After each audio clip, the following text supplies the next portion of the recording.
രണ്ടാം സങ്കീർത്തനം അതിൻ്റെ 12-ാമത്തെ തിരുവെടുത്ത. അവൻ കോപിച്ചിട്ട് നിങ്ങൾ വഴിയിൽ വെച്ച് നശിക്കാതിരിപ്പാൻ പുത്രനെ ചുംബിപ്പി. ഈ രണ്ടാം സങ്കീർത്തനം എഴുതിയത് ആരാണെന്ന് സങ്കീർത്തനത്തിന്റെ ഹെഡിങ്ങിൽ ഇല്ല. എന്നാൽ ഒരു സങ്കീർത്തനം എഴുതിയത് ആരാണെന്ന് അതിന്റെ ഹെഡിങ്ങിൽ ഇല്ലെങ്കിൽ അതിന്റെ മുൻപുള്ള സങ്കീർത്തനവും പിൻപുള്ള സങ്കീർത്തനവും പഠിക്കണം. മുൻപും പിൻപുമുള്ള സങ്കീർത്തനങ്ങൾ എഴുതിയ വ്യക്തിയായിരിക്കും ഈ തലക്കെട്ടില്ലാത്ത സങ്കീർത്തനവും എഴുതിയത് എന്നാണ് വേദപണ്ഡിതാക്കളുടെ അഭിപ്രായം. അങ്ങനെയെങ്കിൽ എന്നേക്കാൾ നന്നായിട്ട് വചനം പഠിപ്പിക്കുന്ന അറിയാവുന്ന കർത്തദാസന്മാരായി എന്നെ കേൾക്കുന്നത്, നിങ്ങളുടെ പ്രാർത്ഥനയും സഹകരണവും പ്രതീക്ഷിക്കുക. മസിൽ പിടിച്ചിരുന്ന് എന്നെ ഒതുക്കരുത്. അപ്പം നിങ്ങൾ ഒന്ന് സ്തോത്രം പറഞ്ഞും ഒക്കെ അപ്പൊ ശ്രദ്ധിക്കുക. അതിന്റെ മുൻപുള്ള സങ്കീർത്തനവും പിൻപുള്ള സങ്കീർത്തനവും പഠിക്കണം. മുൻപും പിൻപുമുള്ള സങ്കീർത്തനങ്ങൾ എഴുതിയ വ്യക്തിയായിരിക്കും ആ തലക്കെട്ടില്ലാത്ത സങ്കീർത്തനം എഴുതിയത്. എന്നാൽ ഒന്നാം സങ്കീർത്തനത്തിന്റെ ഹെഡിങ്ങിലും ഇല്ല ആരാണ് എഴുതിയതെന്ന്. ഉണ്ടോ സുബി? ഇല്ല. മൈക്ക് കൂടെ പറ. ഇല്ല. എന്നാൽ മൂന്നാം സങ്കീർത്തനത്തിന്റെ മുകളിൽ കിടപ്പുണ്ട്. ദാവീദ് തന്റെ മകനാകുന്ന അബ്ശാലോമിന്റെ മുമ്പിൽ നിന്ന് ഓടിപ്പോയപ്പോൾ പാടിയ സങ്കീർത്തനം. വായിച്ച ഹെഡിങ്, മൂന്നാം സങ്കീർത്തനം ഹെഡിങ്. ദാവീദ് തന്റെ മകനായ അബ്ശാലോമിന്റെ മുമ്പിൽ അബ്ശാലോമിന്റെ മുൻപിൽ നിന്ന് ഓടിപ്പോയപ്പോൾ പാടിയ ഒരു സങ്കീർത്തനം. ഓടിക്കൊണ്ട് പാടിയല്ലേ, പാടിക്കൊണ്ട് ഓടി. എന്തുവാ സങ്കീർത്തനം? നമ്മൾ അന്നേ സങ്കീർത്തനം കീറിയ ചോടും. അതിന് കാരണവും പറയാം. ഇപ്പൊ ഓടുന്നത് എങ്ങനെയാന്ന് ചോദിച്ചാൽ കസേര പോയതിന്റെ കളിയാന്നല്ലേ കിടന്ന് കളിക്കുന്നതെല്ലാം. ഇവിടുത്തെ അല്ല, പൊതുവിൽ അങ്ങ് പറയുക. കസേര പോയി കഴിഞ്ഞാൽ പിന്നെ മിക്കവർക്കും ഭ്രാന്താ. മുമ്പേ അച്ചായൻ ഉറപ്പിച്ചതുപോലെ അന്ത്യകാല ലക്ഷണങ്ങൾ പിന്നെ എഴുത്ത്, അന്യോന്യം ചെളിവാരി എറിയുക, ദോഷം പറയുക, പിന്നെ വായി വരുന്നതെല്ലാം നിങ്ങൾക്കൊന്നും അറിയാൻ മേല. പാവത്തുങ്ങൾ ഇവരെല്ലാം പച്ചപ്പരമാർത്ഥികളാണ്. അപ്പൊ ഈ കസേര പോയാൽ, സ്ഥാനം പോയാൽ പലർക്കും 98% ആൾക്കാർക്കും ഭ്രാന്താ. എന്നാൽ ദാവീദിന് അത് വന്നില്ല. നിങ്ങളെ വചനം അറിയാവുന്നവരാ എന്നെ കേൾക്കുന്നവരും ഇവിടെ ഇരിക്കുന്നവരും സമീപവാസികൾക്കെല്ലാം വചനം അറിയാം. ദാവീദിന്റെ സിംഹാസനം നഷ്ടപ്പെട്ടു, അധികാരം നഷ്ടപ്പെട്ടു, കിരീടം പോയി, പൊൻചങ്കോല് പോയി, എല്ലാം നഷ്ടപ്പെട്ടവനായിട്ട് ദാവീദ് ഓടുക, ഗദ്ഗദത്തോട് ഓടുക. നമുക്കറിയാം, തന്റെ സ്വന്തം പുത്രൻ അബ്ശാലോം തനിക്ക് വിരോധമായിട്ട് വന്നിരിക്കുക. അബ്ശാലോം അധികാലത്ത് എഴുന്നേക്ക് വന്ന പ്രാർത്ഥിക്കാനല്ല, ഭാര വെക്കാനാ. വായിച്ചേ സുബി ശൗമേലിന്റെ 2-ാം പുസ്തകം 15:1-2. പെട്ടെന്ന് വായിച്ചു. ഇന്ന് സുബി വാക്യമായി ചൂപ്പാട് വരും. ചടിയിടാന്ന് വായിര്.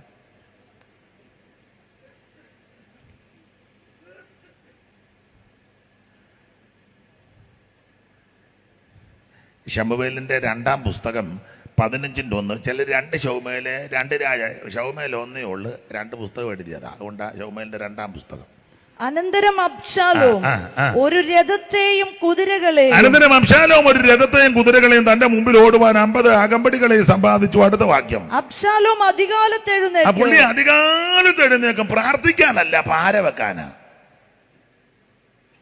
അധികാലത്ത് എഴുന്നേക്കും, പക്ഷെ പ്രാർത്ഥിക്കത്തൊന്നുമില്ല. അധികാലത്ത് എഴുന്നേറ്റ് പ്രാർത്ഥിക്കുന്നതാണോ അടുത്തത്? പടിവാതിൽക്കൽ വഴിയരികെ. അതാ പുള്ളിയുടെ പരിപാടി. പ്രാർത്ഥിക്കുകയായിരുന്നേ നല്ലതാ. ദാവീദ് ഒരിക്കൽ, അബ്ശാലോമിന്റെ പിതാവ് ദാവീദ് പറഞ്ഞു 63:1. പെട്ടെന്ന് വായിച്ചു, കാണാതങ്ങ് പറഞ്ഞു. എന്തിനാ വായിക്കുന്നേ? ദൈവമേ നീ എന്റെ ദൈവം, അധികാലത്ത് ഞാൻ നിന്നെ അന്വേഷിക്കും. പിന്നെ വെള്ളമില്ലാതെ ഉണങ്ങി വരേണ്ട ദേശത്ത് എന്റെ ഉള്ളം നിനക്കായി ദാഹിക്കുന്നു. ഇതാ അപ്പന്റെ രീതി ഇതായിരുന്നു. സ്തോത്രം. 3:5 വായിച്ചേ. സങ്കീർത്തനം 3:5. ഇന്ന് പെട്ടെന്ന് വായിച്ചു. ഞാൻ കിടന്നുറങ്ങി, യഹോവ എന്നെ താങ്ങുകയാൽ ഉണർന്നുമിരിക്കുന്നു. ഇതൊക്കെയാ അപ്പന്റെ രീതി. രാവിലെ എഴുന്നേൽക്കുക, ദൈവത്തെ സ്തുതിക്കുക. ദൈവമേ നീ എന്റെ ദൈവം, അധികാലത്ത് ഞാൻ നിന്നെ. ആരോട് പറയാനാ? ഇത് നമ്മുടെ ആൾക്കാരും പലരുണ്ട്. രാവിലെ പ്രാർത്ഥിക്കത്തില്ല, മൊബൈലിന്റെ ശബ്ദം കേട്ടാ എഴുന്നേക്കുന്നേ. ഉടനെ തന്നെ പറഞ്ഞാട്ടെ, ഉടനെ പിന്നങ്ങ് പോവുക, പറഞ്ഞങ്ങ് പോവുക. ഒന്നേ റബ്ബർ തോട്ടത്തിലോട്ടോ ടെറസിന്റെ മണ്ടയിലോട്ടോ റോഡിലോട്ടോ പോവുക. രാവിലെ അതവിടെ വെച്ചേച്ച് മുട്ടയിലിരുന്ന് പ്രാർത്ഥിക്കണം. ഒരു പഴയ പാട്ടുണ്ട്, അറിയാവുന്നെങ്കിൽ ചേർന്ന് പാടിക്കോ. അത് ചേർന്ന് പാടണമെങ്കിൽ രാവിലെ പാടിയല്ലേ അറിയുള്ളൂ. അധികാലത്തു ജ്ഞാനത്തിൽ പടിവാതിൽ കേളുണർന്നും, അധികാലത്തു ജ്ഞാനത്തിൽ പടിവാതിൽ കേളുണർന്നും, മടിക്കാതെ ജീവമാർഗം പഠിച്ചും കൊള്ളുന്നോ തന്നെ, മടിക്കാതെ ജീവമാർഗം പഠിച്ചും കൊള്ളുന്നോ തന്നെ. ഞാൻ പലരെയും നോക്കി, രാവിലെ പാടിയെങ്കിലേ നോക്കുള്ളൂ. ഇപ്പം നിങ്ങൾ പറയാ ഞങ്ങൾ ആ പാട്ടല്ല, അത് നന്നായി, അപ്പോൾ ആട്ടെ, സന്തോഷം. നമ്മൾ പാടുന്നത് മനമേ, അത് പാടുന്നത് 8:30 പക്ഷി അറബിക്കടൽ കഴിഞ്ഞു. ഇവിടെ അധികാലത്തു ജ്ഞാനത്തിൻ പടിവാതിലുണർന്നു, മടിക്കാതെ ജീവമാർഗം പഠിച്ചും കൊള്ളുന്നോൻ തന്നെ, മനമേ ഉണർന്നു സ്തുതിക്ക നിൻ ദൈവത്തെ, നീ മനമേ ഉണർന്നു സ്തുതിക്ക, മനമേ ഉണർന്നു സ്തുതിക്ക നിൻ ദൈവത്തെ.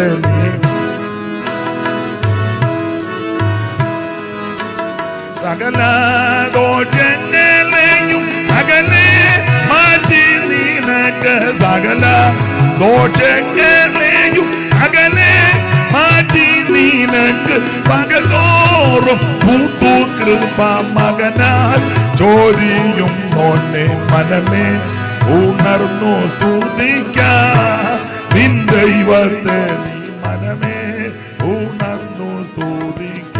അപ്പൊ ശ്രദ്ധിക്കുക, ദാവീദും ഭക്തന്മാരും എല്ലാം അധികാലത്ത് ദൈവത്തെ മഹത്വപ്പെടുത്തുക. അബ്ശാലോം അധികാലത്ത് എഴുന്നേറ്റ് ദൈവത്തെ മഹത്വപ്പെടുത്തുകയല്ല. ഒന്നുകൂടെ വായിച്ചു. അബ്ശാലോം അധികാലത്ത് എഴുന്നേറ്റ് പ്രാകാരത്തിൽ എഴുന്നേറ്റ് പടിവാതിൽക്കൽ വഴിയരികെ നിൽക്കും. വടിവാതിൽക്കൽ പോയി നിൽക്കുക. പിന്നെ ആരെങ്കിലും വ്യവഹാരമുണ്ടായിട്ട്, ഇസ്രായേലിൽ ആർക്കെങ്കിലും വഴക്കോ പുക്കാറോ ഉണ്ടായെങ്കിൽ ഇവര് ദാവീദിനെ കാണാൻ വരും. പുള്ളിയാ രാജാവ്. രാജാവിന്റെ അടുക്കൽ വിസ്താരത്തിനായി വരുമ്പോൾ അബ്ശാലോം അവനെ വിളിച്ച്, അബ്ശാലോം അവനെ ചാക്കിട്ട് പിടിക്കും. നാടൻ ഭാഷ അതാണ്, ചാക്കിട്ട് അവനെ പിടിക്കും. എവിടെ എന്നാ രാജാവിനെ മുഖം കാണിക്കാൻ ഇനി വരാൻ പറയും. എവിടാ വീട്? വീട് കിഴക്കുപുറത്താ. കിഴക്കുപുറമല്ലേ? അതുകൊണ്ടാ മര പറഞ്ഞല്ലേ കുടിയിടുന്നത്. കിഴക്കുപുറത്താ. പേരെന്നാ? പേര് തോമസ് ജോർജ്. അങ്ങനെ ഒരു പേരുണ്ടായി, ക്ഷമിക്കണേ. ആട്ടെ. വീട്ടുപേര് കളിയിക്കല്. കളിയിക്കല് മിക്കവാറും ഇവിടെ കാണാൻ സാധ്യതയുണ്ട്. ആട്ടെ, എന്താ വിഷയം? എൻ്റെ അച്ഛാ ഇന്നതാക്കിയ വിഷയം. ഞാൻ പറഞ്ഞ കാര്യമെല്ലാം നേരും ന്യായവാ. അടുത്ത വാക്യം വായിര്. എങ്കിലും നിന്റെ കാര്യം കേൾപ്പാൻ രാജാവ് ആരെയും കൽപ്പിച്ചാക്കിയിട്ടില്ലല്ലോ എന്ന് പറഞ്ഞ 4-ാം വാക്യം വായിച്ചേ. അവനോട് അബ്ശാലോം എന്നാ പറയുന്നത്? വഴക്കും വ്യവഹാരമുള്ളവരെല്ലാം കൂടെ എന്റെ ഇടയ്ക്ക് വന്നിട്ട് ഞാൻ അവർക്ക് ന്യായം തീർപ്പാൻ തക്കവണ്ണം ദേശത്ത് എന്നെ ന്യായാധിപതിയാക്കിയിരുന്നെങ്കിൽ കൊള്ളായിരുന്നെന്ന്. അപ്പൊ ചക്രവാക്കും മുഖസ്തുതിയൊക്കെ പറഞ്ഞ് ജനത്തെ എല്ലാം കൂടെ വശീകരിക്കാൻ തുടങ്ങി. അബ്ശാലോമേ, വശീകരണമാണ്.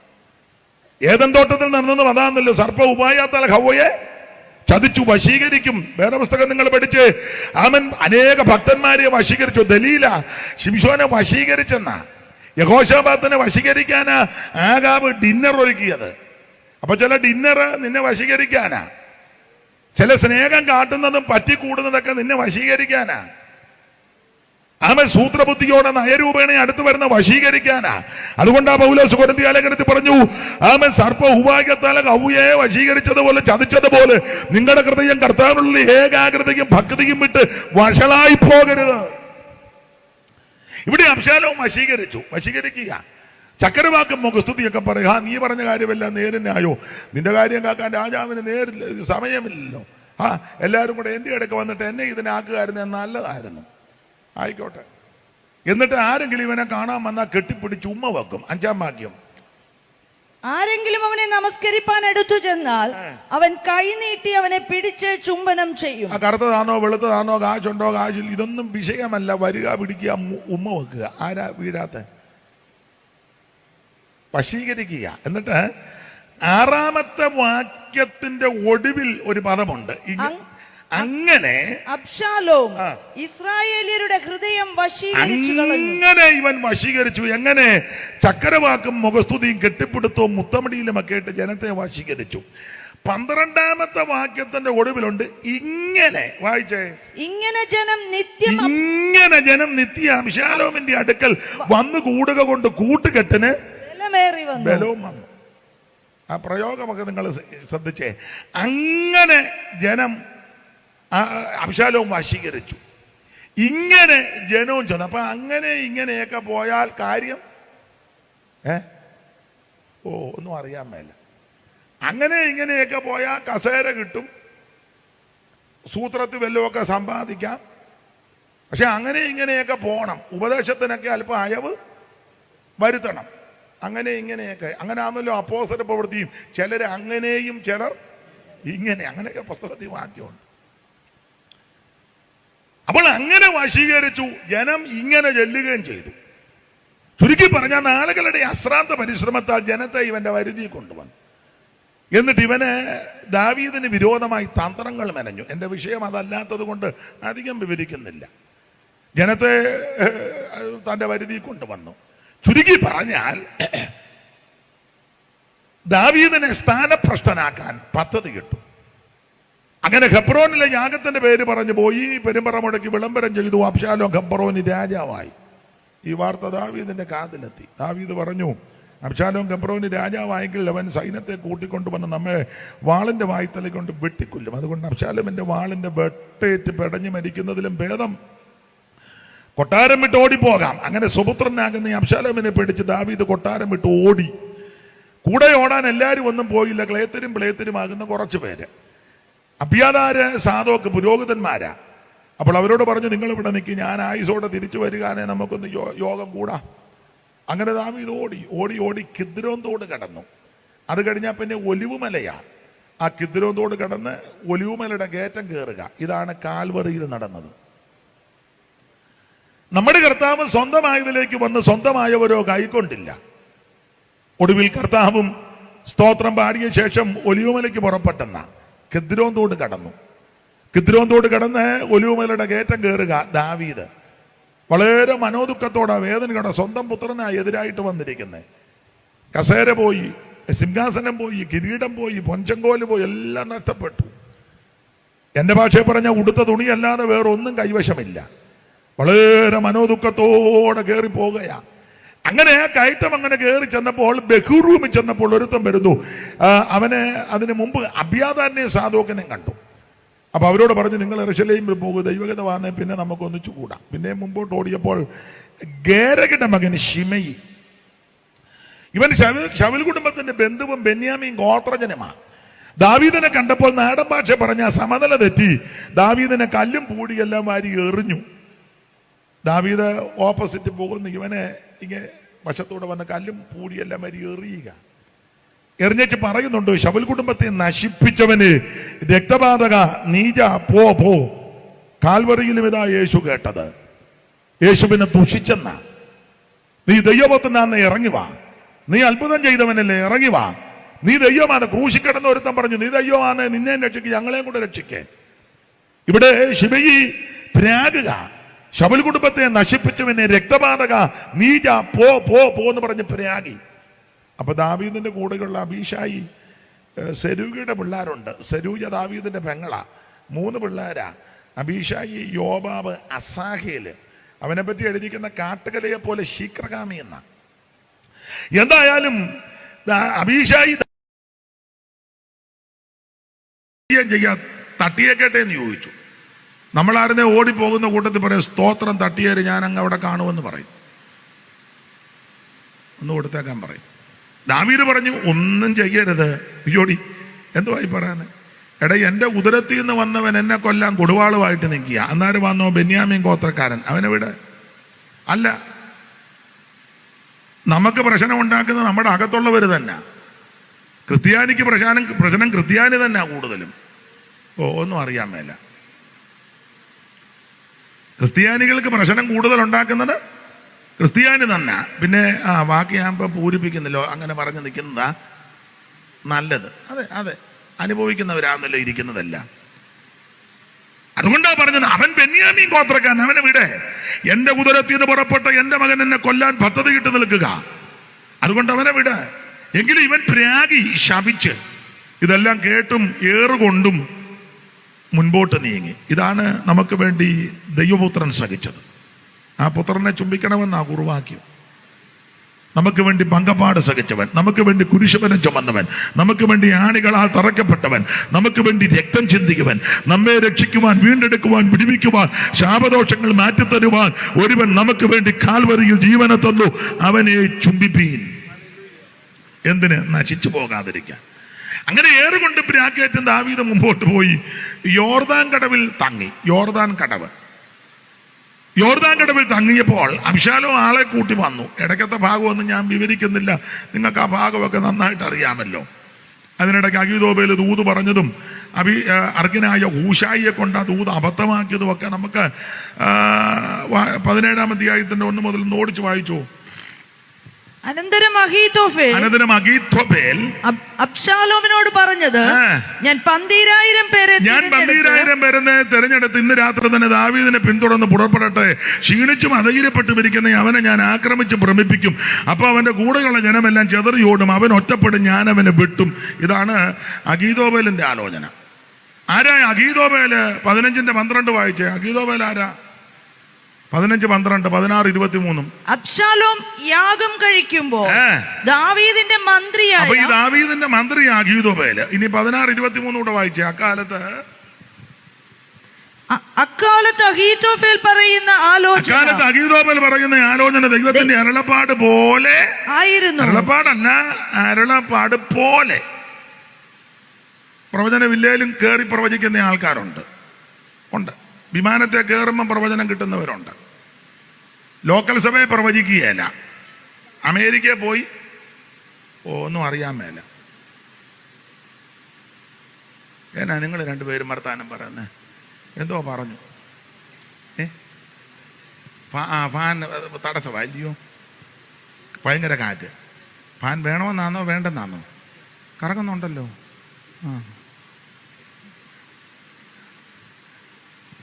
അപ്പൊ ശ്രദ്ധിച്ചേ, ആരായി അഹീതോബേല്? ഒന്ന് ദാവീദിന്റെ മന്ത്രിയാ. അതിലെ 15-22 അബ്ശാലോം യാഗം കഴിക്കുമ്പോൾ 15-12 മുമ്പേ വായിച്ചില്ലേ? അബ്ശാലോം യാഗം കഴിക്കുമ്പോൾ ദാവീദിന്റെ മന്ത്രി അഹീതോബേല് ദാവീദിന്റെ മന്ത്രിയാ. മാത്രമാണോ 16-23 പ്രവാചകനാ, കുടുംബത്തിന്റെ ഉപദേഷ്ടാവാ. ദാവീദിനും അബ്ശാലോമിനും ഒക്കെ ആലോചന പറഞ്ഞു കൊടുക്കുന്ന അഹീതോബേല. അപ്പൊ ശ്രദ്ധിക്കുക, സ്വന്തം മന്ത്രിയും കുടുംബത്തിന്റെ ഉപദേഷ്ടാവായി ഇപ്പൊ നേരെ എതിരായിട്ട് വന്നേക്കുന്നേ. അബ്ശാലോമേ, നീ പേടിക്കേണ്ട, ദാവീദിനെ ഇന്ന് രാത്രി ഞാൻ പിന്തുടരും. ക്ഷീണിച്ചും അധൈര്യപ്പെട്ടിരിക്കുന്ന അവനെ ഞാൻ വെട്ടും. കൂടെയുള്ളവർ ഓടും, ഇവൻ ഒറ്റപ്പെടും, വെട്ടുവന്ന്. ആ കണ്ണികക്കകത്ത് സഭയോട് 3 ദൂത് പറയാനുണ്ട്. ഒന്ന്, ഒന്നിച്ചിരിക്കുന്നവനെ ചെതറിപ്പിക്കും. പിശാചന്റെ തന്ത്രമാണ്. ഐക്യതയെ കെടുത്തുക. വീട്ടിലാന്നേലും സഭയിലാന്നേലും സെന്ററിലാന്നേലും മേഖലയിലാന്നേലും കേന്ദ്രത്തിലാന്നേലും എവിടാന്നേലും ഒന്നിച്ചു നിൽക്കുന്നതിനെ ഭിന്നിപ്പിക്കുക എന്നുള്ളത് ആ പിശാചന്റെ തന്ത്രം. പക്ഷെ നമ്മുടെ ആൾക്കാർക്ക് ഇതൊന്നും പിടികിട്ടുന്നില്ല. പിടികിട്ടാടിയല്ല, എല്ലാം വലിയ അഗ്രഗണ്യന്മാരാ. പക്ഷെ പിശാചിന്റെ കൂടെ അങ്ങ് കയറുക. അല്ലെ, അറിയാൻ മേലായിട്ടാണ് ഉള്ള തിയോളജിയുടെ മുഴുവൻ വശവും പഠിച്ചു വച്ചിരിക്കുക. പിശാചിന്റെ ഏറ്റവും വലിയ തന്ത്രമാണ് ഒന്നിച്ചു നിൽക്കുന്നതിനെ ഭിന്നിപ്പിക്കുക. 2, പിന്തുടരും. 3, അഭിഷിക്തനെ വെട്ടുക. ഇതാണ് അഹീതോബേലിന്റെ ആലോചന. 1 ഭിന്നിപ്പിക്കുക, 2 പിന്തുടരുക, 3 വെട്ടുക. വെട്ടിക്കൊല്ലുവന്ന് ഇന്നുമാണ് നടന്നുകൊണ്ടിരിക്കുന്നത്. അതുകൊണ്ട് ദൈവമക്കളോട് പറയാം, ഒറ്റക്കെട്ടായിട്ട് നിൽക്കണം. ആശയപ്പശകൊക്കെ കാണും, അഭിപ്രായ വ്യത്യാസം കാണും. പക്ഷെ അത് പ്രാർത്ഥനയിലും വചന ശുശ്രൂഷയിലും ക്ഷമ ചോദിച്ചുമൊക്കെ യോജിച്ച് മുമ്പോട്ട് പോയാൽ ഒരു ശക്തിയും നമ്മെ ജയിക്കത്തില്ല. പിശാചിന് ഇടം കൊടുക്കരുതെന്ന. അപ്പൊ ഇവന് പറഞ്ഞത് 1 പിന്തുടരും, 2 ചിദ്രിപ്പിക്കും, പിന്തുടരും, വെട്ടും. അഹീതോബേലിന്റെ ആലോചന. ആരാ അഹീതോബേൽ? ദാവീദിന്റെ മന്ത്രിയാണ്. കുടുംബത്തിന്റെ ഉപദേഷ്ടാവാ. ഈ മന്ത്രി ഉപദേഷ്ടാവ് എന്നാ ഇപ്പൊ നേരെ എതിരായി. മുമ്പേ കേട്ടല്ലോ നന്ദിയില്ലാത്തവരെ പറ്റി, നന്ദി കെട്ടവര്. ഇപ്പൊ നന്ദി കെട്ടവനാ ഇവനും. അതെന്നെ ഇപ്പൊ എതിരാകാൻ ഒരു കാര്യമുണ്ടത് വചനത്തിൽ നിന്ന് പറയാം. എതിരാകാൻ കാര്യം ഇപ്പൊ നമ്മുടെ ഭാഷയെ പറയാനാ നല്ലത്. പണ്ടത്തെ ഒരു ചൊരുക്ക. നമ്മൾ ഈ പ്രാർത്ഥിക്കുകയും ആരാധിക്കുകയും മറുഭാഷ പറയുകയും ചാടുകയും മറിയുകയും ചെയ്താൽ ഈ ചൊരുക്കൊന്നും പോകുകയില്ല. ഓ, നിങ്ങൾക്കൊന്നും അറിയാൻ പറ്റും, ഇവർക്കൊന്നും അറിയത്തില്ല കേട്ടോ. ഈ പാടുകയും പ്രാർത്ഥിക്കുകയും ആരാധിക്കുകയും ചാടുകയും തുള്ളുകയും ഒക്കെ ചെയ്താൽ എല്ലാവരുടെയും കാര്യമല്ലെങ്കിൽ മിക്കതിൻ്റെ അകത്തിൽ നിന്ന് ചൊരുക്ക് പോകുകയല്ല. അതില്ലേ ചിലർ പറയാന്ന് കേട്ടിട്ടില്ലയോ, എല്ലാം എൻ്റെ ഉള്ളിലുണ്ട് കറിയാച്ച, അവസരം കിട്ടുമ്പോൾ ഇവനെ ഞാൻ അടുത്ത കമ്മിറ്റി ആട്ടി ഇവനെ ഞാൻ ഒതുക്കിയില്ലെങ്കിൽ പറയല്ലേ. പാവത്താനം ഒന്നും മിണ്ടുന്നില്ല, കാരണം പറഞ്ഞാൽ കുഴപ്പം, പറഞ്ഞില്ലേ അത് പേടിച്ചിരിക്കുക. സമാധാനത്തോട് ഒക്കെ ഞാൻ ഏറ്റെടുത്തോളാം. ദൈവത്തിന് മകത്ത് കോൺസണി അല്ല, മനുഷ്യന്റെ എല്ലാം അകത്ത് ചൊരുക്കിരിക്കുക. എന്നാൽ നമുക്ക് യേശുവിന്റെ മനസ്സ് വേണം. എന്താ യേശുവിന്റെ മനസ്സ്? തന്നെ അവൻ ശകാരിച്ചവരെ പകരം ശകാരിച്ചില്ല, കഷ്ടം അനുഭവിച്ചിട്ട് ഭീഷണപ്പെടുത്തിയില്ല. പിന്നെയോ ന്യായമായി വിധിക്കുന്നവന്റെ കരങ്ങളിൽ മുഴുവൻ കാര്യവും പരമേൽപ്പിച്ച പരമവിശുദ്ധന ക്രിസ്തു. ഈ ഒരു സ്വഭാവം എനിക്ക് നിങ്ങൾക്ക് ഈ കൺവെൻഷൻ കഴിയുമ്പോൾ അത് ഉണ്ടാകണം. അല്ല എല്ലാവരും കൺവെൻഷൻ നടത്തി, കടപ്പുകാരന്മാരും കൺവെൻഷൻ നടത്തി, ആ കൊള്ളായിരുന്നു, ഉടനെ അഭിപ്രായം പറഞ്ഞു ലൈറ്റ് നല്ലതായിരുന്നു, നല്ല വെട്ടവും വിളിച്ചോ ഉണ്ടായിരുന്നു, പത്തനാപുരംകാരെ പാടാനും വിളിച്ചു, എന്തോ പാട്ടായിരുന്നു. ആദ്യത്തെ 2 ദിവസം കാവാലം പാസ്റ്റർ, ഇപ്പൊ അങ്ങനല്ലേ പറഞ്ഞത്, കാവാലം പാസ്റ്റർ തകർത്തു, എന്തോ തകർത്തു. നാളൊരുത്തം പറഞ്ഞു പൊളിച്ചെന്ന്, ഈ വെടല വർത്താനം പറയാതെ. ഇങ്ങനെയൊക്കെയാ ഇപ്പൊ ഓരോ എന്തോ അതിന് പറയുന്നത്, ഇതിനൊക്കെ കൊടുക്കുകയല്ലേ, എന്തോ അതിന് പറയുന്നത് ഹെഡിങ്, എന്തോ എനിക്ക് ഇംഗ്ലീഷ് വശമില്ലാതെ ഈ ക്യാപ്ഷനോ ഇരിക്കട്ടെ ഇംഗ്ലീഷ്. അപ്പൊ ശ്രദ്ധിച്ചേ, ഇതൊന്നും ശരിയായ പദവുമല്ല, പ്രയോഗമല്ല. അങ്ങനെയൊക്കെയാ ഇപ്പൊ പറയുന്നത്, പൊളിച്ചു, തകർത്തു. പിന്നെ എന്തുവാ അസാധാരണമായ ഒരു സംഭവം തോത്രം പറഞ്ഞില്ല, എന്നിട്ടും കൊടുക്കുന്നത് എല്ലാവരും ഇങ്ങനെ വാറുതാനിരിക്കും പോലെ ഇരിക്കും. എന്നിട്ട് പറയാം ഇതൊരു അസാധാരണമായി ഇങ്ങനെ ഇരിക്കുന്നത്. അപ്പൊ ചുരുക്കി പറഞ്ഞാൽ എല്ലാരും നടത്തി ഞങ്ങളും നടത്തി എന്നുള്ളതല്ല. ഓരോ യോഗം കഴിയുമ്പോഴും പ്രസംഗിക്കുന്ന ഞങ്ങൾക്കും കേൾക്കുന്ന നിങ്ങൾക്കും ഒരു വ്യതിയാനം ഉണ്ടാകണം, ഒരു മാനസാന്തരം ഉണ്ടാകണം. യേശുവിന്റെ സ്വഭാവം എന്താ? കർത്താവിന്റെ ദിവ്യ സ്വഭാവം ഒത്തിരി ഉണ്ട് പറയാൻ. ദൈവത്തിന്റെ മകത്ത് തന്നെ ശകാരിച്ചിട്ട് പകരം ചെയ്യരുത്. ഞാൻ നിങ്ങളും എല്ലാം പകരം ചെയ്യുന്നവരും പകരം ചെയ്യുമെന്ന് പറയുന്നവരുമാണ്. പൊതുവെ പറഞ്ഞില്ലേലും അത്ര അടുത്തുള്ളവരോട് പറയും ഇവന് ഞാൻ പകരം കൊടുക്കും, ഇവന് ഞാൻ പൊതുവെ പറയത്തില്ല. പൊതുവെ പറഞ്ഞാൽ എല്ലാവരും കേൾക്കത്തില്ലയോ. അതൊക്കെ ഇവനെ ഞാൻ ഒതുക്കും, ഈ പ്രാവശ്യം ഇവൻ ഇല്ലേ. നമ്മളെല്ലാം പകരം ചെയ്യുന്നവരാ, പാടില്ല. യേശുക്രിസ്തു നമുക്ക് തന്ന മാതൃക പകരം തന്നെ ശകാരിച്ചിട്ട് പകരം ശകാരിച്ചില്ല. കഷ്ടം അനുഭവിച്ചിട്ട് ഭീഷണം എന്ന് പറഞ്ഞാൽ അവിടുത്തെ കഷ്ടപ്പെടുത്തി ആരെയും ഭീഷണിപ്പെടുത്തിയില്ല. അടിച്ചവരും ഉപദ്രവിച്ചവരും മുതുക് ഉടവജാല പോലെ നീളത്തിൽ കീറത്തക്ക വിധത്തിൽ ആ ചാട്ടവാറ് ചൊടറ്റി അടിച്ച് പറിക്കുമ്പോൾ പച്ചമാംസം ആ തിരുശരീരത്തിൽ നിന്ന് പറഞ്ഞു മാറുമ്പോഴും അടിച്ചവരെ ആരെ യേശു ഭീഷണിപ്പെടുത്തിയില്ല. ഇല്ല. ഞാൻ നിങ്ങൾ പറഞ്ഞപ്പോൾ അടിച്ചോടാൻ തന്നെ ഞാൻ നോട്ട് ചെയ്തിട്ടുണ്ട്. 3-ന്റെ അന്ന് ഉയർത്ത് വരട്ടെ, ഇതിനൊക്കെ ഞാൻ വെച്ചിട്ടുണ്ട്. ഇതൊക്കെയാണ് നമ്മൾ പറയുന്നത്. ഇപ്പൊ അങ്ങനെയല്ലേ ഓരോരുത്തർക്ക് സ്ഥാനമൊക്കെ കിട്ടുമ്പോൾ ജോർജ് കുട്ടി എൻ്റെ കൂടെ നിന്നോണം, ഞാൻ കയറി കഴിഞ്ഞാൽ നിന്നെ സെൻട്രൽ പാസ്റ്റർ ആക്കും. അങ്ങനെയൊക്കെ ആക്കിയവരുമുണ്ട്, ആക്കാത്തതിന് പ്രശ്നം ഉണ്ടാക്കിയ സ്ഥലങ്ങളും ഉണ്ട്. ഇതൊക്കെയാണ് നടക്കുന്നത്. അല്ലെ ഇന്ന സ്ഥാനത്താക്കാം, ഇല്ല എന്നോട് കൂടെ നിന്നാ മതി, ഇതൊക്കെ വാഗ്ദാനങ്ങൾ കൊടുക്കുന്നത്. പക്ഷെ യേശുവിന്റെ സ്വഭാവം അതല്ല. തന്നെ ഉപദ്രവിച്ചവരെ, ആക്ഷേപിച്ചവരെ, പഠിച്ചവരെ, ദുഷിച്ചവരെ ഒന്നും തിരിച്ച് ഭീഷണിപ്പെടുത്തിയില്ല.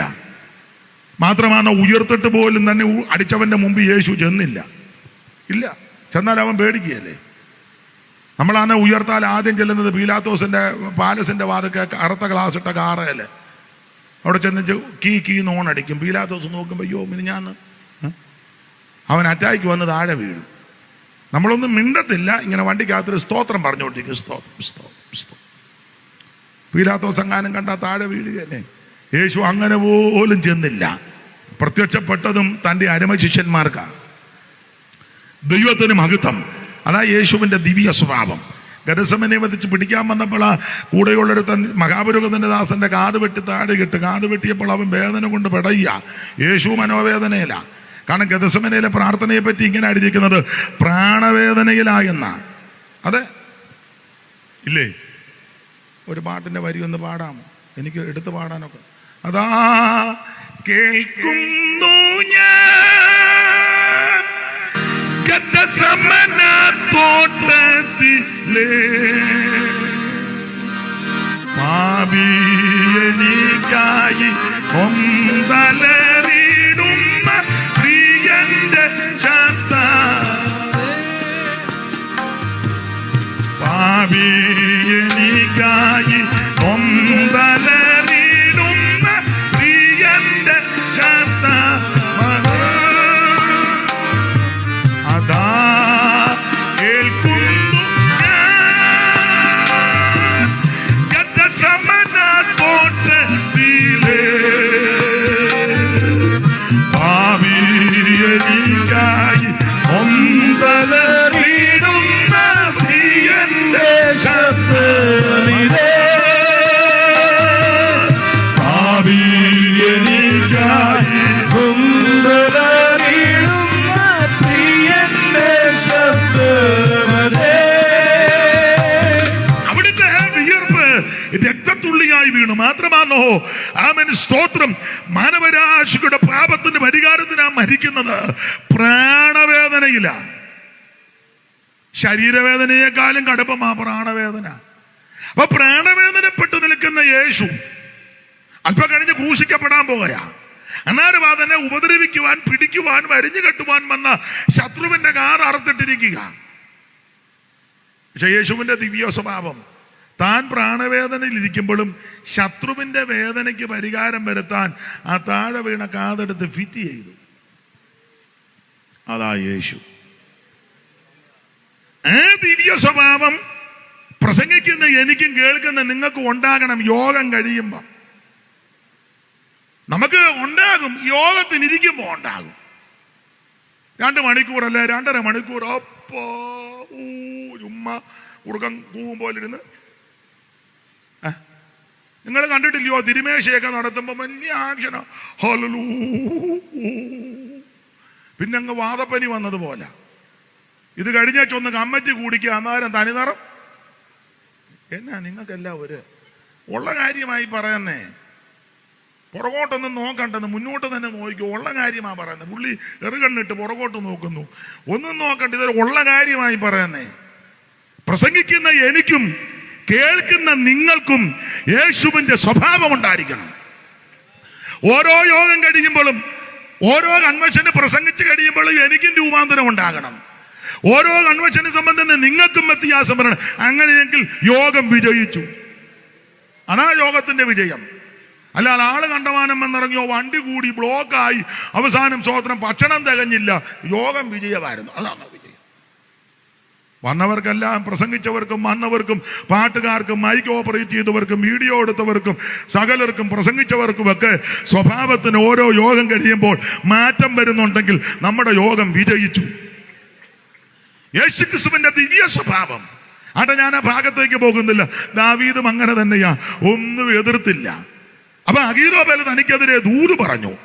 ആ ദൂത് പറഞ്ഞത് ഇന്ന് രാത്രി ഞാൻ പിന്തുടരും, അവൻ ചിത്രിപ്പിക്കും, വെട്ടും. ഇത് കേട്ടാ പക്ഷെ ദാവീദ് ഈ ദൂത് കറക്റ്റ് ആണെങ്കിലും ദൈവം അതങ്ങ് അബദ്ധമാക്കി. പക്ഷെ അഹീതോഫേൽ ആരാ? ദാവീദിന്റെ മന്ത്രി. ഈ സ്വന്തം മന്ത്രി തന്നെ ഇപ്പൊ എതിരായിട്ട് വന്നത്. വചനം പഠിക്കുന്നവർക്ക് അറിയാം, അത് പണ്ടത്തെ ചൊരുക്ക. എന്താ ചൊരുക്ക്? ഈ ശൗമേലിന്റെ 2-ാം പുസ്തകം 11-12 അധ്യായം പഠിക്കുമ്പോൾ നമുക്കറിയാം, അവിടെ ഊരിയാവിന്റെ ഭാര്യ എന്ന സ്ത്രീയെ, ബത്ശേബയെ, ദാവീദ് സൂത്രത്തിൽ കൊട്ടാരത്തിൽ കൊണ്ടുവന്നു. ഭാഗമൊക്കെ നിങ്ങൾക്കറിയാമല്ലോ. ഈ ബത്ശേബ എന്ന് പറയുന്ന സ്ത്രീയെ ഈ അഹീതോഫേലിന്റെ കൊച്ചുമകളാ. അഹീതോഫേലിന്റെ കൊച്ചുമകളാ. ബത്ശേബയുടെ ആ സ്ത്രീയുടെ ഭർത്താവിനെ പറ്റി അന്വേഷിച്ചപ്പോൾ എലിയാമിന്റെ മകളെന്നൊക്കെയാ കൊടുത്തിരിക്കുന്നത്. നിങ്ങളാണ്ട് 11-ാം അധ്യായത്തിന്റെ 3-ാം വാക്യമാണ് തോന്നുന്നു. ഒന്ന് ശ്രദ്ധിച്ചു വായിക്കണം ആ ഭാഗം കേട്ടോ. ഞാൻ പറയുന്നതേ വായിക്കാവൂ. ദാവീദ് ആളയച്ച് ആ സ്ത്രീയെ പറ്റി അന്വേഷിച്ചു. അവൾ ഏലിയാമിന്റെ മകളും. എന്തോന്ന് ഏലിയാമിന്റെ മകളും. ഒന്നുകൂടെ ശ്രദ്ധിച്ചു വായിച്ചോ സുബി. ഏലിയാമിന്റെ മകളും. അങ്ങനെ വായിക്ക സുമി. അപ്പോൾ ദാവീദ് ആള് വിട്ട ആ സ്ത്രീയെ ഒന്ന് അന്വേഷിച്ചു, ഈ സ്ത്രീ ഏതാണ്. അപ്പോൾ അന്വേഷണത്തിന് പോയ ആള് പറഞ്ഞു, ആ പെൺകുട്ടി എലിയാമിന്റെ മകളാ. ആരാ എലിയാം? അത് പറയാം. ദാവീദിന് ധാരാളം വീരന്മാരുണ്ടായിരുന്നു, എല്ലാം മിടുമിടുക്കന്മാരാ ദാവീദിന്റെ വീരന്മാര്. ശമൂവേലിന്റെ 2-ാം പുസ്തകം 23:8 മുതലൊന്ന് വായിച്ചേ. 23:8 മുതല്. ദാവീദിനുണ്ടായ വീരന്മാരുടെ പേരുകളാവിത് തക്കമോന്യൻ, മതി വായിക്കണ്ട, ഇനിയും താഴോട്ടെല്ലാം കട്ടിയുള്ള പേരാ. എന്നാലും വായിച്ചു തരുന്നല്ലോ, ദൈവം അനുഗ്രഹിക്കട്ടെ. അപ്പോൾ ഈ വീരന്മാരുടെ പട്ടിക അങ്ങോട്ട് പറഞ്ഞു വന്ന്, ബെനയാവ് എന്ന് പറയുന്നൊരുത്തനുണ്ട്. പിന്നെ ഇടം കൈ കൊണ്ടും വലം കൈ കൊണ്ടും കല്ലെറിയാൻ പ്രാപ്തന്മാരാണ്. ദിനവൃത്താന്തങ്ങളുടെ 1-ാം പുസ്തകം 12-ാം അധ്യായത്തിന്റെ 1-ാം വാക്യം വായിച്ചേ. എല്ലാ വാക്യവും എടുക്കാൻ നേരമില്ല, പെട്ടെന്ന് നാളെ ഉണ്ടല്ലോ.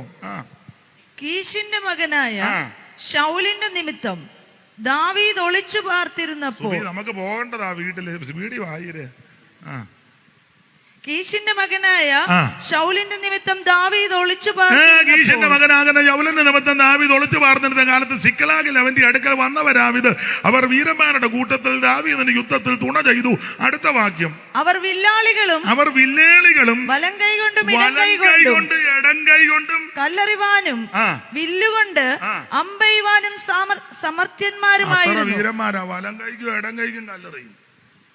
വലം കയ്യന് വലം കൈ മാത്രമേ വശമുള്ളൂ, ഇടം കയ്യന് വലം കൈയും വശമാണ്. ഇങ്ങനെയുള്ള വീരന്മാരാ ദാവീദിന്റെ കൂടെയുള്ളവര്. മാത്രമാണോ ഇവര് സിംഹമുഖന്മാരാന്നാ. ആ 12:7 വായിച്ചേ. 12:7. യാശോബ്യം ഗദോറിൽ നിന്നുള്ള യെരോഹാമിന്റെ പുത്രന്മാരായ വായിച്ചോ. യോവേല, സെബദ്യാവ് പരിചയം കുന്തവും എടുപ്പാൻ പ്രാപ്തന്മാരും, പിന്നെ വീരന്മാരും യുദ്ധാഭ്യാസികളും ഗാദിയരെ പിരിഞ്ഞ് ദുർഗത്തിൽ ദാവീദിന്റെ അടുക്കൽ വന്നു. അടുത്ത വാക്യം. അവർ സിംഹമുഖന്മാരാന്നാ. മതി, എല്ലാം എടുക്കാൻ നേരമില്ല. അപ്പോൾ ഇങ്ങനെയുള്ള മിടുമിടുക്കന്മാരാ കൂടെ, സിംഹമുഖന്മാരാ, ഇടം കൈക്കും വലം കൈക്കും കല്ലെറി. ഇത്ര വീരന്മാരാ കൂടെ ദാവീദിന്റെ കൂടെ. കർത്താവിന്റെ വേലക്കാരും ഇങ്ങനെ ആയിരിക്കണം. ഇടം കൈ കൊണ്ടും വലം കൈ കൊണ്ടും ഈ മെറ്റിലെടുത്തെറിയുന്ന കാര്യമല്ല പറഞ്ഞേ. ദൈവവചനം തൊടുത്തു വിടണം. സ്തോത്രം. ഒരു ശുശ്രൂഷയ്ക്ക് നിർത്തിയാൽ ഞാൻ എന്നെയും കൂടെ പ്രതിയാക്കി പറയുകയാ. ഇടം കൈക്കും വലം കൈക്കും കല്ലെറിയണം. ശുശ്രൂഷയ്ക്ക് ആക്ഷേപം വരരുത്.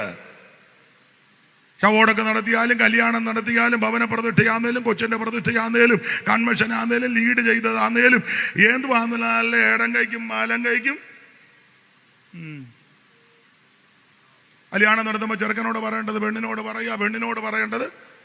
പിന്നെ അവർ നേരത്തെ എല്ലാം പറഞ്ഞേച്ച് വന്നിരിക്കുന്നതുകൊണ്ട് അവർക്ക് ഇതൊന്നും വിഷയമല്ല. എങ്ങനെയും കൈ പിടിപ്പിച്ചേച്ച് ഞങ്ങളെ വിടെന്ന് പറയാനാ അവരിയ്ക്കുന്നത്.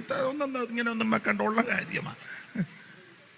ചിലർക്ക് കർത്തമേശ പോലും നടത്താൻ ഇടം കഴിക്കുമ്പോൾ ഒരു ഇതുമില്ല. അപ്പം അവിടുത്തെ ചോദിച്ചു ഇനി എന്നാ ചെയ്യണമെന്ന്. അപ്പം മറ്റേ പുള്ളി തന്നെ ഞങ്ങൾ തിന്നോളാൻ. കാരണം പുള്ളിയെ കൊണ്ട് ചെയ്യിപ്പിക്കാത്തതിൻ്റെ കെറുവുണ്ടേ. അങ്ങനെയുണ്ട്. ഒരുത്തനെ പാതിയപ്പള്ളിക്കടവിൽ മുക്കി.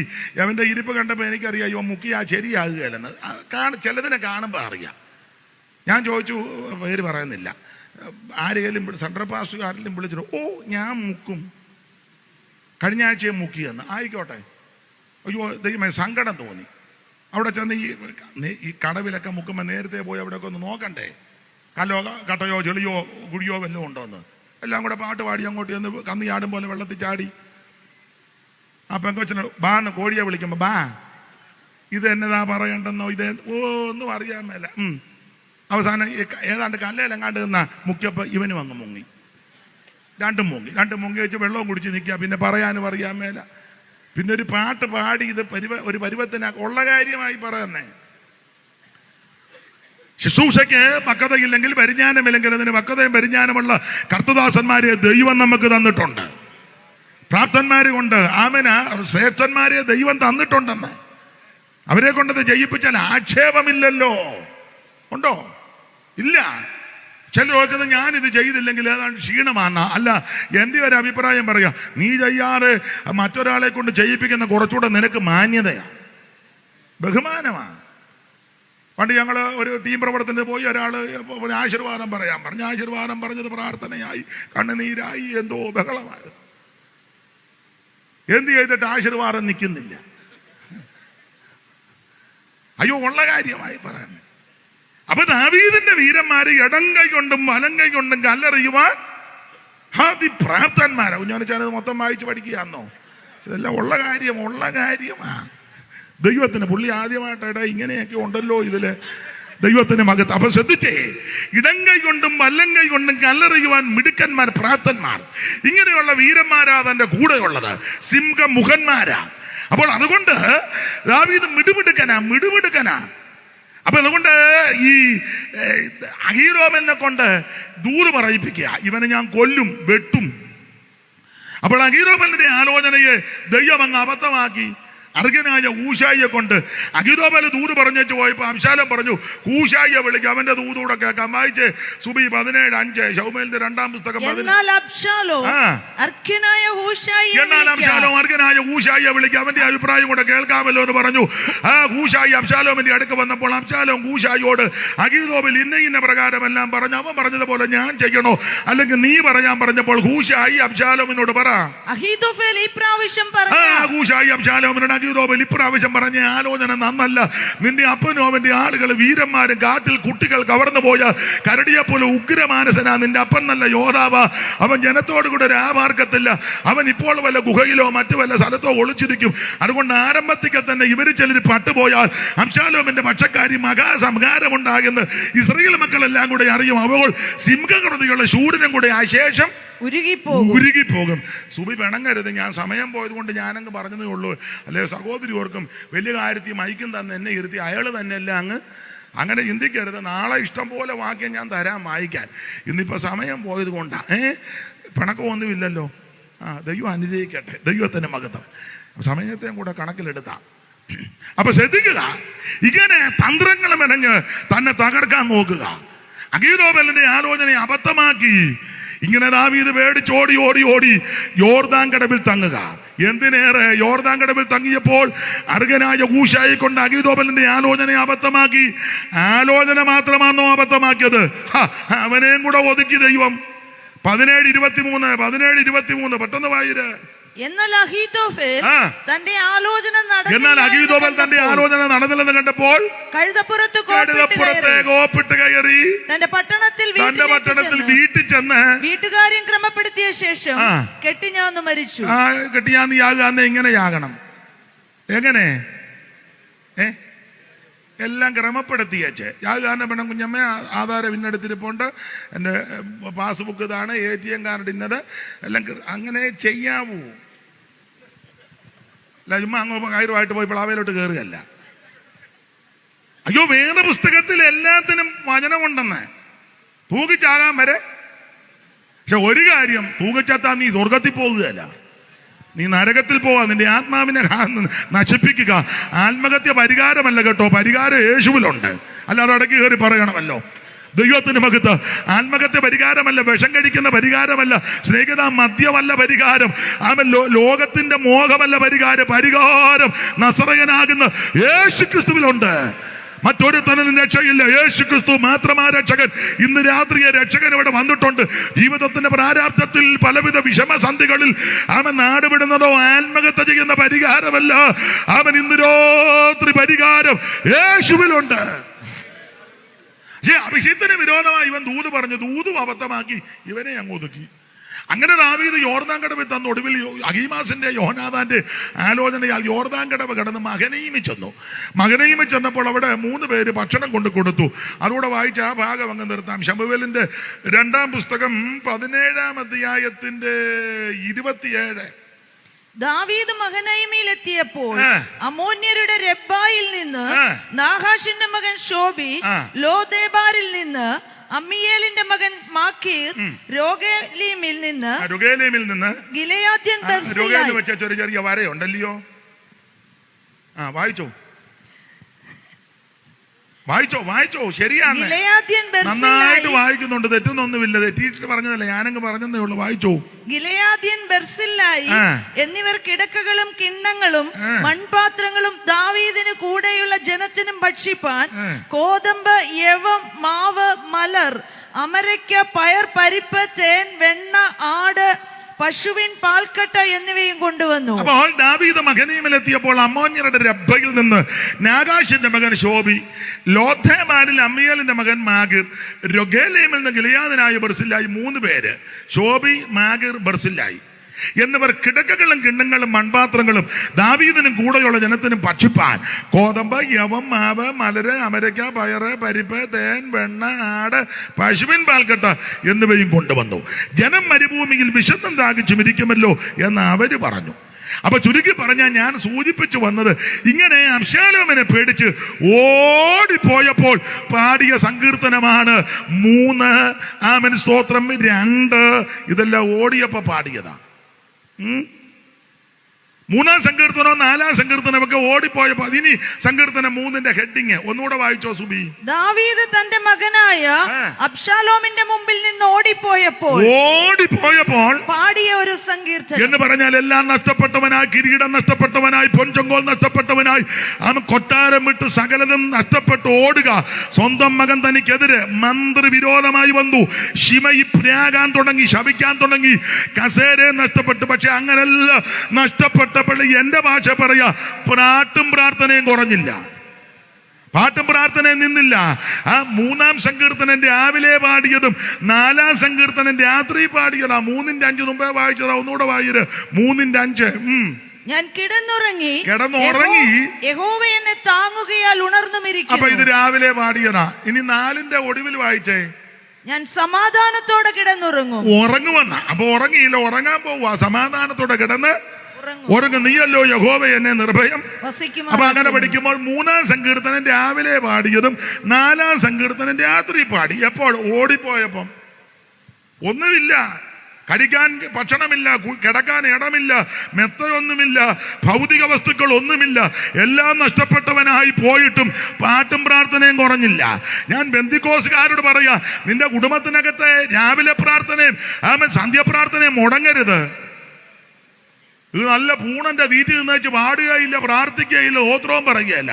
പിന്നെ എല്ലാം കട്ടിലേ കയറി ഷൂ വെപ്പ, പാമ്പ് ചീറ്റും പോലെ. എല്ലാവരുടെയും കാര്യമല്ല കേട്ടോ. ചിലര് സന്ധ്യക്കൊക്കെ പ്രാർത്ഥിക്കും ദൈവത്തെ ബോധിപ്പിക്കാനാ. അല്ല, മൊബൈലിൽ നോക്കി, അതും നോക്കി, ഇതും നോക്കി. യോഗ ഇല്ലാത്ത ദിവസത്തെ കാര്യമായി പറയാനേ. സകല കേസ് കഴിഞ്ഞ അവസാനം അച്ചായൻ ചോദിക്കും, പ്രാർത്ഥിക്കാം. പ്രാർത്ഥനയെന്ന് പോലും പറയത്തില്ല, പ്രാർത്ഥിക്കാം. ബാ എല്ലാരും ബാ താള തുടങ്ങിക്കോ. അച്ചായൻ കസാലിൽ ഇങ്ങനെ കിടക്കുക. ബാ. അവനെന്ത് ചെയ്യേ? ആര്? ബ്ലസൻ. അവനെ വിളിക്കും. അവൻ അവിടെ മിക്ക വീട്ടിലും ഇങ്ങനെ, ബ്ലസനെ വിളിച്ചാലേ നിങ്ങൾക്ക് പ്രാർത്ഥന വരുമോ? എന്നാ ബ്ലസിയെ വിളിക്കും.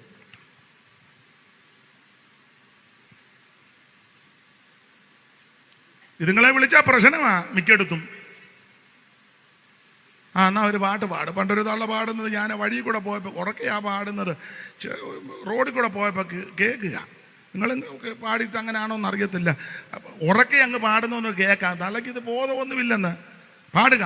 ആമയെ പോൽ നമ്മെ, അമ്മയെന്നുള്ളതാ വയ്യ. ആമയെ പോലാണോ നിന്നെ ഓമനിച്ചേ? വേറെ ഒത്തിരി ഉണ്ട്. എല്ലാം പറഞ്ഞാൽ വലിയ അസ്വസ്ഥത ഉണ്ടാകും. ആ ചരിഞ്ഞു കിടന്നുള്ള പാട്ടും. ഒരു കാര്യം ദൈവമക്കളോട് പറയാം, ഭക്ഷണമില്ലെങ്കിലും വസ്ത്രമില്ലെങ്കിലും ജീവിതത്തിൽ പ്രാരാബ്ദവും ബുദ്ധിമുട്ടുമുണ്ടെങ്കിലും എന്നെ കേൾക്കുന്ന ദൈവമക്കളോടും സകല ദൈവജനത്തോടും പറയാ, നിന്റെ കുടുംബാരാധന മുടങ്ങരുത്. രാവിലെ വൈകിട്ടുമുള്ള പ്രാർത്ഥനയ്ക്ക് ഭംഗമുണ്ടാകരുത്. അവൻ ഭർത്താവ് വീട്ടിലില്ലെങ്കിലും പിള്ളേരില്ലെങ്കിലും ഉള്ളവർ സന്ധ്യയാകുമ്പോൾ പാട്ടുപാടി ആത്മാവിൽ ബലപ്പെടണം. പ്രശ്നം വന്നപ്പോഴല്ല ദാനിയേൽ പ്രാർത്ഥിച്ചത്, ചെയ്തു വരുന്ന പതിവുണ്ടായിരുന്നെന്ന്. ദൈവത്തിന് മഹത്വം. അപ്പോൾ ഓടിപ്പോയപ്പോഴും ദാവീദ് പാടി ദൈവത്തെ മഹത്വപ്പെടുത്തി. 3ഉം 4ഉം അങ്ങനെ ഓടിയപ്പോൾ പാടിയ സങ്കീർത്തനങ്ങളാ. ഇങ്ങനെ പോയപ്പോൾ ആ സങ്കീർത്തനം പാടിയപ്പോൾ 2ാം സങ്കീർത്തനവും ദൈവത്തിന്റെ ദാസനാകുന്ന ദാവീദ് എഴുതിയതാ. അതിന് തെളിവ് 2ാം സങ്കീർത്തനത്തിൽ ഇല്ലെങ്കിലും ആദിമസഭയ്ക്ക് പീഡയുണ്ടായി. പീഡയുണ്ടാകാൻ കാരണം സുന്ദരമെന്ന ദേവാലയ ഗോപുരത്തിലിരുന്ന മുടന്തൻ സൗഖ്യമായി. പത്രോസ് യോഹന്നാൻ പ്രാർത്ഥിക്കാൻ ചെന്നപ്പോൾ വല്ലതും കിട്ടുമെന്ന് കരുതി ഭിക്ഷ ചോദിച്ചു. അവര് പറഞ്ഞു, വെള്ളിയും പൊന്നും ഞങ്ങളുടെ കൈവശമില്ല, യേശുവിന്റെ നാമത്തിൽ നടക്ക എന്ന് പറഞ്ഞാൽ, സഹോദര, വെള്ളിയും പൊന്നും ഞങ്ങളുടെ കൈവശമില്ല, ഒരു തരി പോലുമില്ല, ഒരു മോതിരം പോലും ഉണ്ടെങ്കിൽ പിന്നെ പറയല്ലേ, അയ്യോ ഇത് വെഡിങ്ങിന്റെയാ പറയല്ലേ. ഓ എന്നാ ഒന്നും ഇല്ലെന്ന്, തരി പോലുമില്ല.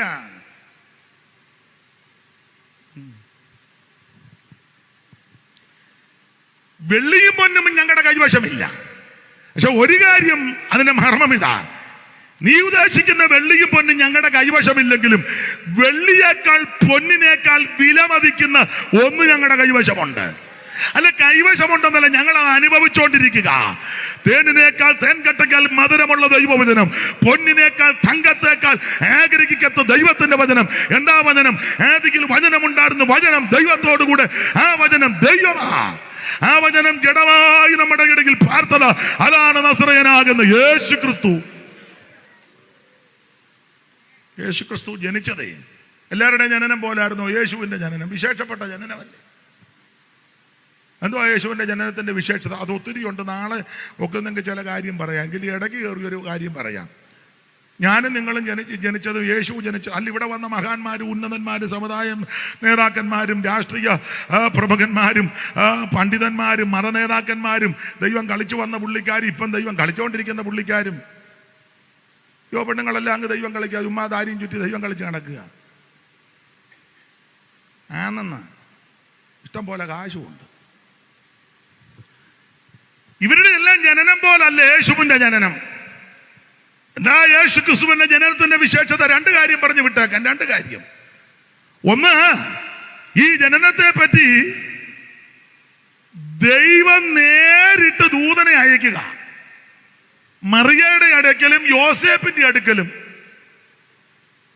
ദൂതൻ വന്നാ പറഞ്ഞത്, കൃപ ലഭിച്ചവളെ നിനക്ക് വന്ദനം. ഒരു ദൂതൻ ഇങ്ങോട്ട് വന്ന് പറയുക. ഇങ്ങനെ ആരുടെ ജനനം നടന്നു? സ്വർഗത്തിൽ നിന്ന് ദൂതനെ വിട്ട് ആരാ പറഞ്ഞേ? ആരും പറഞ്ഞിട്ടില്ല. ദൂതൻ വന്ന് പറഞ്ഞു. മാത്രമാണോ? വെളിമ്പ്രദേശത്ത് ആട്ടിടയന്മാര് രാത്രിയിൽ പാർക്കുമ്പോഴേ ആദ്യം ഒരു ദൂതനെ അങ്ങോട്ട് വിട്ടത്. വായിച്ചേ, ബാക്കി ഒന്ന് വായിച്ചേ. 2:8 ലൂക്കോസ് 2:8. അന്ന് ആ പ്രദേശത്ത് സുബിക്ക് നല്ല തിട്ടമുണ്ടല്ലോ, വചനം എടുത്തു വെച്ചേക്കുകയായിരുന്നു, ഞാൻ കണ്ടു. ദൈവം അനുഗ്രഹിക്കട്ടെ. നാളെ വന്ന് വായിച്ചു തരണം. അന്ന് ആ പ്രദേശത്ത് ഇടയന്മാർ രാത്രിയിൽ ആട്ടിൻകൂട്ടത്തെ കാവൽ കാത്ത് വെളിയിൽ പാർത്തിരുന്നു. അടുത്തത്, അപ്പോൾ കർത്താവിന്റെ ഒരു ദൂതൻ ആദ്യം ഒരു ദൂതൻ, ജനനമേ വിശേഷപ്പെട്ട ജനനമാ. ആദ്യം ഒരു ദൂതൻ ഇങ്ങോട്ട് വന്നു. അവരുടെ അരികെ നിന്നു. കർത്താവിന്റെ തേജസ് അവരെ ചുറ്റി മിന്നി. അവർ ഭയപരവശരായി തീർന്നു. ദൂതൻ അവരോട്, അപ്പം ബഹുവചനമല്ല, ഏകവചനമാ.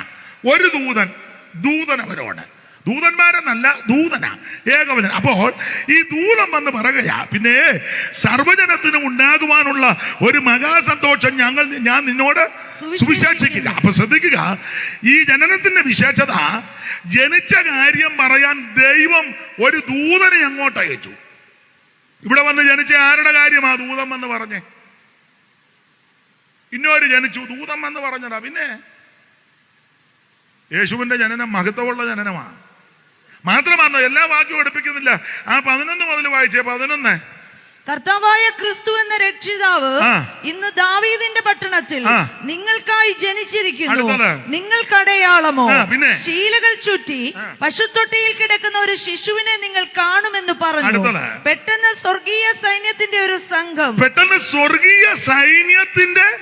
സംഘം ആ ജനനത്തിന്റെ വിശേഷത. പെട്ടെന്ന് നോക്കുമ്പോൾ ദൂത സൈന്യം എന്നങ്ങോട്ട് നിരന്നു.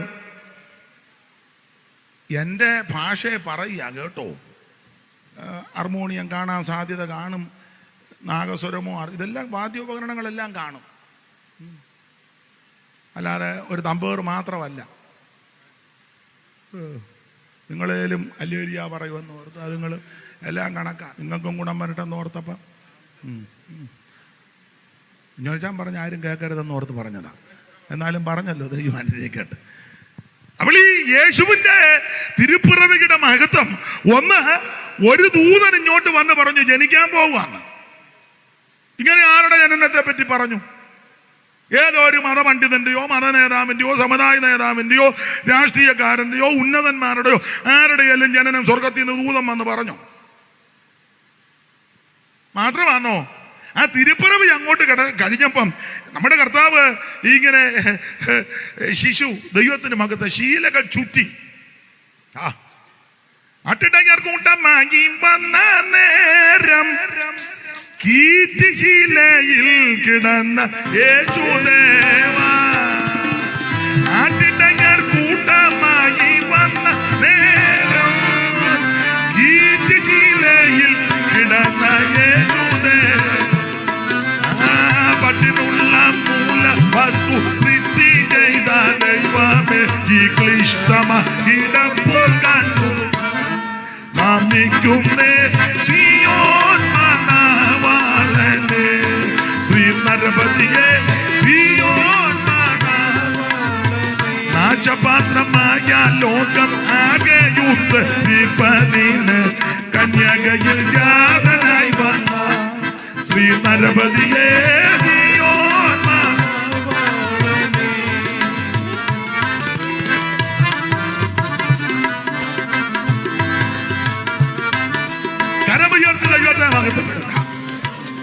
അപ്പോൾ യേശുക്രിസ്തുവിന്റെ തിരുജനനത്തിന്റെ മഹത്വം എല്ലാവരുടെയും ജനനം പോലല്ല. ക്രിസ്തുയേശുവിന്റെ തിരുപ്പിറവി, ആ തിരുജനനം നടന്നപ്പോൾ സ്വർഗത്തിൽ നിന്നൊരു ദൂതൻ ഇങ്ങോട്ട് വന്ന് പറയാ ശിശു ജനിച്ചെന്ന്. നമ്മള് ജനിച്ചത് ആരാ പറഞ്ഞേ? നേഴ്സ് പറഞ്ഞു കാണും. ഉടനെ ഇവിടുന്ന് അങ്ങോട്ട് ആണാന്നോ പെണ്ണാണോ എന്ന്. ഉടനെ അവിടുന്ന് പെണ്ണ ആണ.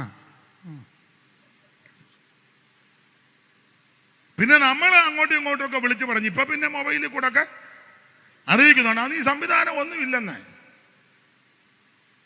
നമ്മൾ ജനിച്ചത് ആദ്യം കുറച്ച് പേരെ അറിഞ്ഞുള്ളൂ. പക്ഷേ ആ ജനിച്ചത് ദൂതനൊന്നുമല്ല പറഞ്ഞത്. യേശുവിന്റെ തിരുജനനം ദൂതനാവെന്ന് പറഞ്ഞത്. എന്ന് പറഞ്ഞാൽ ദൈവം ദൂതനെ വിട്ടെന്ന്. അതാ ജനനത്തിന്റെ മഹത്വം. മാത്രമാണോ ജനനം അങ്ങോട്ട് കഴിഞ്ഞപ്പോഴത്തെ മുഴുവൻ ദൂതന്മാര് വന്നങ്ങോട്ട് നിരക്കാൻ തുടങ്ങി. വായിച്ചേ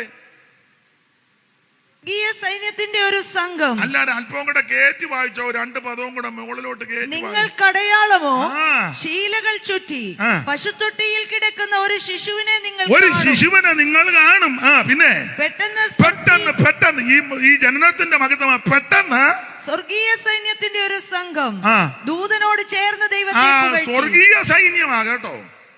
അയ്യോ, സ്വർഗീയ സൈന്യത്തിന്റെ ഒരു സംഘം, ഒരു വലിയ സംഘം. എന്റെ അഭിപ്രായം അങ്ങനെ കോടിക്കണക്കിന് ദൂതന്മാര്. ദൈവത്തിന്റെ രഥങ്ങൾ 1000 കോടിയാ.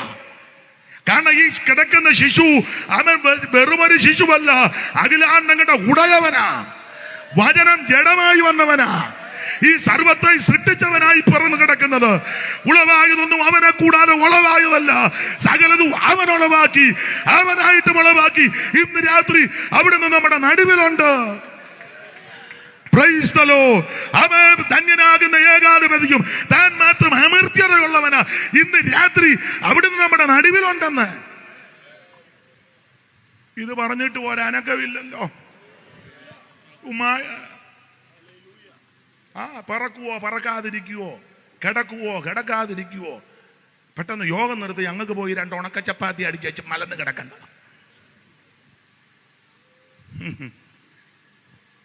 യേശുവിന്റെ തിരുജനനത്തെ പറ്റിയായി പറയുന്നേ. ദൈവത്തിന് മഹത്വം. എന്താ ഇവിടുത്തെ തിരുജനനം? എല്ലാവരുടെയും ജനനം പോലെ അല്ല. അഖിലാണ്ടങ്ങളുടെ ഉടയവൻ, സർവത്തെ ഒറ്റ വാക്കുകൊണ്ട് ചമച്ചവൻ, സകലത്തെ ഉളവാക്കിയവൻ ഇന്ന് രാത്രി നമ്മുടെ നടുവിലുണ്ട്. ദൈവത്തിന്റെ രഥങ്ങൾ 1000 കോടി കോടിയാ. ഒരു ദൂതനെ ആദ്യം ഇങ്ങോട്ട് വിട്ടു. തിരുപ്പറമ്പി പറഞ്ഞു, അല്പം കഴിഞ്ഞപ്പോ പെട്ടെന്ന് ആകാശമണ്ഡലം മുഴുവൻ ദൂതന്മാരാ. സകല വാദ്യ ഉപകരണങ്ങളും കൊണ്ട് പാട്ട. അങ്ങനെ വായിച്ചേ അത്യുന്നതങ്ങളിൽ അല്ല, അല്പം കൂടെ കയറ്റി വായിച്ചു. പെട്ടെന്ന് സ്വർഗീയ സൈന്യത്തിന്റെ ഒരു സംഘം, ഒരു സംഘം ദൂതനോട് ചേർന്ന് ദൈവത്തെ പുകഴ്ത്തി. പിന്നെ അത്യുന്നതങ്ങളിൽ ദൈവത്തിന് മഹത്വം. പിന്നെ ഭൂമിയിൽ ദൈവപ്രസാദമുള്ള മനുഷ്യർക്ക്. എനിക്ക് തോന്നുന്നത് കുറേയേറെ നേരം നല്ല പാട്ടും ആരാധനയാ, സ്തുതിയെ. ഏറെ നേരം ഈ വാദ്യോപകരണങ്ങളെ കൊണ്ട് ചിറകൊക്കെ വിരിക്കുമ്പോൾ അല്ലയോ ശബ്ദം, ഏതെല്ലാം അങ്ങനല്ലയോ എക്സക്കേൽ 28 അങ്ങോട്ട് ഇപ്പൊ കയറുന്നില്ല, ഒക്കെന്തെങ്കിൽ നാളെ വരാം. ദൈവത്തിന് മഹത്വം.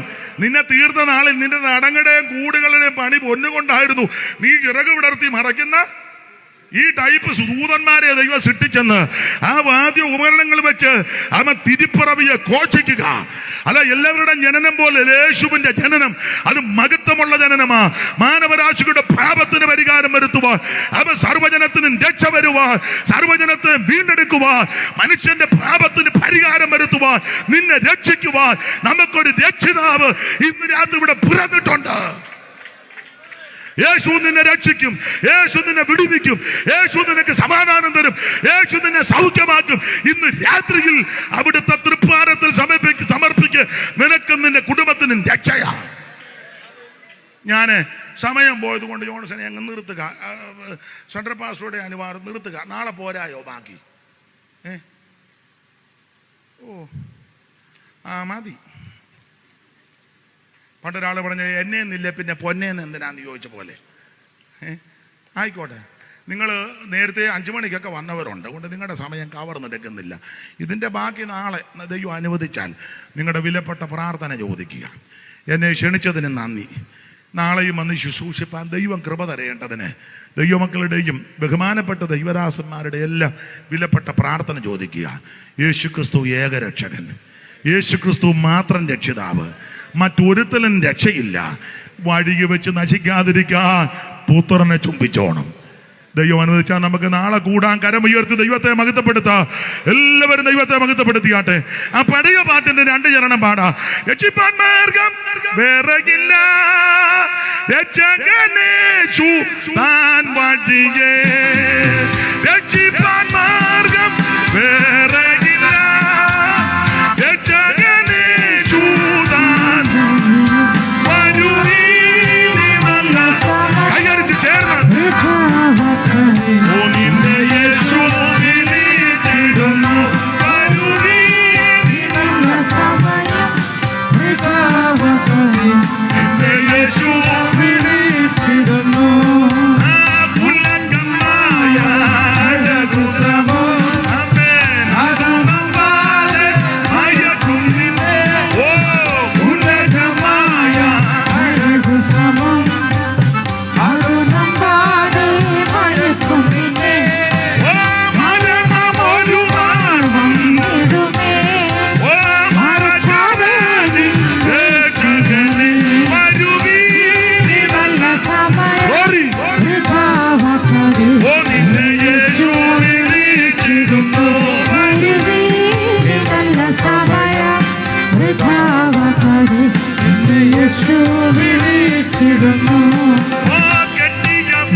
Yeah.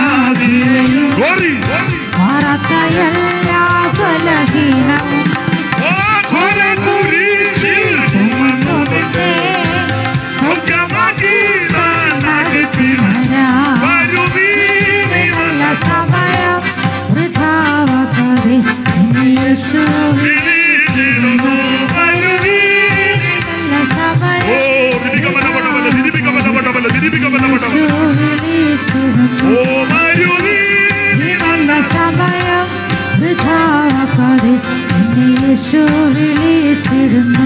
കരമുയർത്തി ഹല്ലേലൂയ പാടാം. ഒരിക്കൽ കൂടി ഹല്ലേലൂയ പാടാം. കർത്താവ് അനുവദിച്ചാൽ നാളെ നമുക്ക് ഒന്നിച്ചുകൂടി വീണ്ടും വചനം ധ്യാനിപ്പാൻ അവസരം ദൈവം തരട്ടെ. നിങ്ങളുടെ എല്ലാം വിലപ്പെട്ട പ്രാർത്ഥന ചോദിക്കുന്ന ഒരപേക്ഷ. ഞാൻ നാളെ ഇന്നിച്ചിരി ശരീരത്തിന് പ്രയാസമുള്ളത് കൊണ്ടാണ് താമസിച്ചത്. നിങ്ങൾ പ്രാർത്ഥിച്ചത് കൊണ്ട് മറ്റു കുഴപ്പം പിന്നെ ഉണ്ടായില്ല. നന്ദി.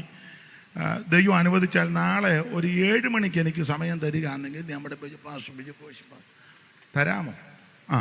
ഞാനൊരു 6:45 വരാം. ഒരു 7-ന് തന്നാൽ ഒരു 9:30 വരെ പറയാനുണ്ട്, അതുകൊണ്ടായി പറഞ്ഞു. അപ്പം ദൈവം നിങ്ങളെ എല്ലാവരെയും അനുഗ്രഹിക്കട്ടെ, കർത്താവ് സഹായിക്കട്ടെ. പ്രാർത്ഥന അപേക്ഷിക്കുന്നു. Thank you. ഇന്ന് രാത്രിയും വളരെ ശക്തമായ കർത്തദാസനെ കൂടെ ദൈവവചനം കേൾക്കോടെയായി കർത്താവിൻ്റെ വരുവിനായിട്ട് നമുക്ക് ഒരുങ്ങാൻ രക്ഷിക്കുന്ന കർത്താവിനെ കുറിച്ച്, രക്ഷിതാവിനെ കുറിച്ചൊക്കെ സവിസ്തരം നമ്മൾ കേൾപ്പിച്ചല്ലോ. നമുക്കൊരുങ്ങാം. ആരെങ്കിലും ഈ വചനം കേൾക്കുന്നെങ്കിൽ ഹൃദയത്തെ ദൈവത്തിനെ ഏൽപ്പിച്ച് നമുക്കൊരു പുതിയ തീരുമാനത്തോടെ മുന്നേറാൻ കർത്തദാസനെ നാളെയും ശക്തമായി ദൈവം ഉപയോഗിക്കട്ടെ. നമുക്ക് ഒരുമിച്ച് എല്ലാവരും ദൈവസന്നിധിയിൽ പ്രാർത്ഥിച്ചു കൊണ്ടിരിക്കുമ്പോൾ അതിനെ കർത്താവിൻ്റെ ദാസൻ പാസ്റ്റർ ബെഞ്ചമിൻ വർഗീസ്, കർത്താവിൻ്റെ ദാസൻ പ്രാർത്ഥിച്ച് ആശീർവാദം പറയാം.